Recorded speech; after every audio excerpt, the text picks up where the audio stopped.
Stealth missions are best played at a meticulous crawl.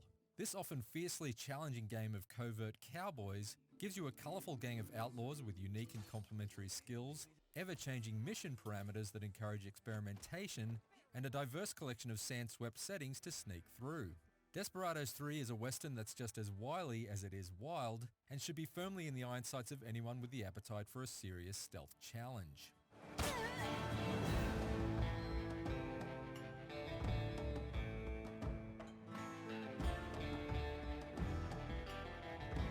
Prequel to the original game, Desperados 3's campaign serves as an origin story for main protagonist John Cooper, who stars in a tale of bitter revenge that spills its first blood on the rocks of Colorado and leaves a trail all the way down to the dustiest depths of New Mexico, in a series of vibrant and wonderfully detailed frontier settings. The plot may be more stock standard than an unmodified Winchester, but what makes the 30-hour journey of Desperados 3's campaign so captivating is the camaraderie shared between its 5 playable characters. Are you kidding me? The occasional presence of environmental hazards also provided some welcome assistance. And I relished the moments I was able to indulge in some Agent 47 style underhandedness to make my kills look like accidents. What's wrong with this? That's gotta hurt. I certainly appreciated these level-specific features, especially considering that the recursive nature of its gameplay and the sheer scale of its maps meant that some missions in Desperados 3 took me well over 3 hours to complete. The last time I experienced Western epics with running times like these, they were written and directed by Quentin Tarantino.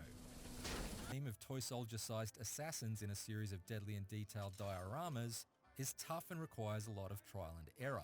There you are! But success is every bit as rousing as a whiskey chaser. Dormant for 14 years, in Desperado, their contextual banter really helps to define their individual personalities, making for an outlaw gang I was consistently happy to be at the reins of. So who's first on your list? How about we just kill them in the order we like? Great plan you have there. Although it admittedly seems a little odd when these back and forths continue even when the characters are separated by large stretches of the map. Almost as though they've been outfitted with walkie-talkies by a time-traveling Doc Brown. Keep your head down. Just getting started. Amigo. Desperados 3's automated assaults don't make life too easy though, because pulling off such graceful cowboy-killing choreography still requires a lot of rehearsals. Since every guard is dutifully watching another guard's back, you'll almost always be caught in the act if you simply sneak up to stab a lookout from behind. I got you now. That leads to a heck of a lot of trial and error should you wish to make your way through each mission without alerting the guards and having them call reinforcements.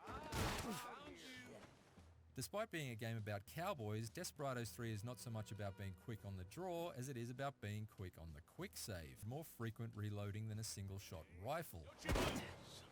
Repeatedly botch each enemy encounter until I could come up with the most effective plan of attack. We'll see. Certainly in the midst of Desperados 3's most challenging enemy outposts, I felt like I was trapped in my own personal gunslinging Groundhog Day. It really hurt.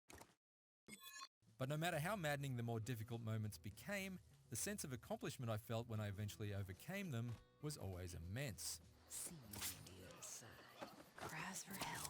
Each member of your bloodthirsty brigade has their own specific skills and tools, and much of Desperados 3 is spent hiding in bushes for several minutes at a time, trying to decide exactly which combination of them is required to systematically snuff out each area full of enemies. Not your lucky day. Whether you're using Cooper to startle livestock with the toss of a coin, Works like a charm. or having Kate wear a seductive disguise in order to divert an enemy's gaze, I could talk to you all day. each character is consistently useful. But by far the most valuable slayer in Desperados 3 is Isabel.